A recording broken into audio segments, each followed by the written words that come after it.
For Progressive Voices, I'm John Sinton, and this is A Turning Point. Today, greedflation.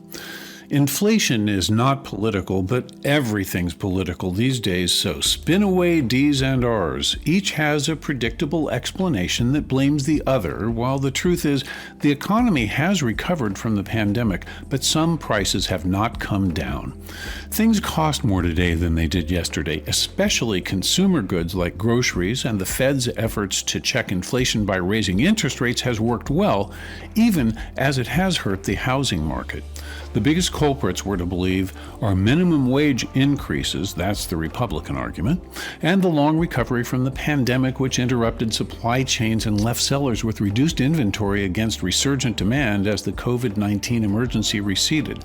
That's the Democratic argument. The American economy rebounded faster and better than other countries, including China, which is in the quiet, although not for long, midst of a massive real estate bubble. They went on a spending spree, building cities meant to house millions at a pace that would embarrass any NBA team famous for its fast break. The stock market is at historic highs. Unemployment, which should theoretically rise as interest rates go up, is at historical lows. Inflation, now down to 3.3%, is nearing the Fed target of 2.5%. It's a little topsy-turvy since raising interest rates is supposed to cool economic activity and make the economy contract. But the American economy won't relent. It just keeps growing. Whether you're better or worse off today than you were 4 years ago is an established political benchmark.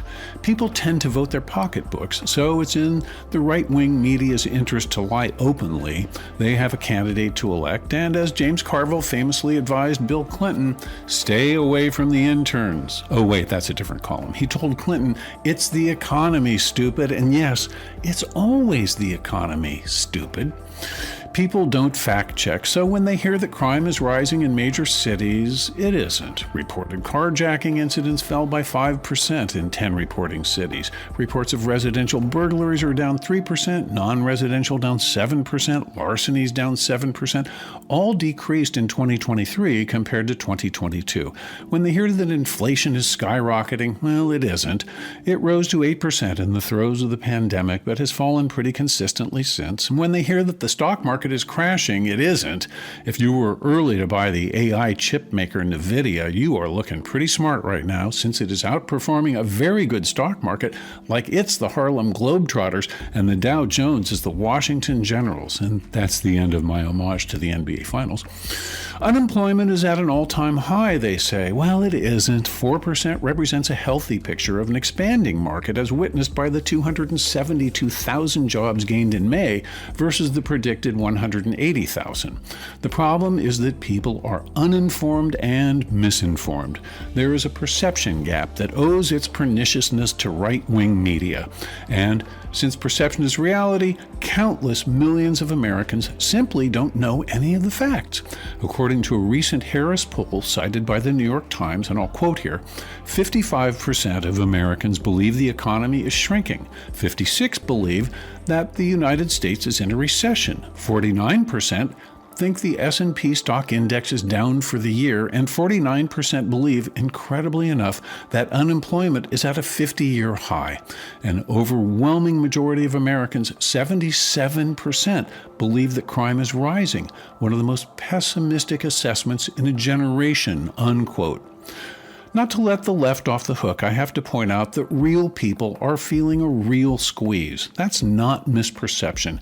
Costs for certain goods are stubbornly high enough to make economists wonder if corporate greed, companies taking advantage of the media hype, and the since-past pandemic is a driver of high prices.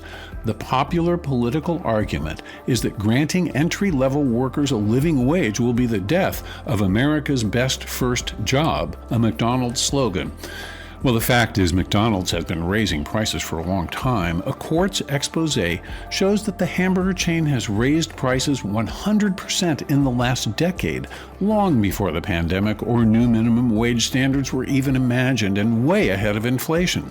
The Big Mac has gone from its 2014 price of $1.99 to its current $3.99. That's a 50% increase.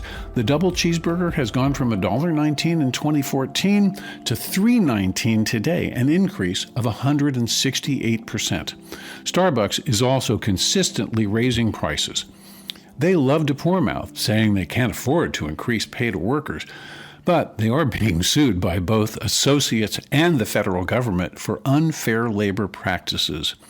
People are feeling the price pain, but many more companies than these two are taking advantage of a confusing moment. Let's call it greedflation. For Progressive Voices, I'm John Sinton. Progressive Voices' John Sinton has written a continuing series called A Turning Point that touches on politics, culture, and media. You can hear the short essays in the on-demand section of progressivevoices.com and on the PV app. PV brings you the best progressive audio and video in one free stream. Stephanie Miller, Tom Hartman, Randy Rhodes, David Packman, Brad Friedman, and more. Search Progressive Voices on the TuneIn app, download the free Progressive Voices app, or go to progressivevoices.com.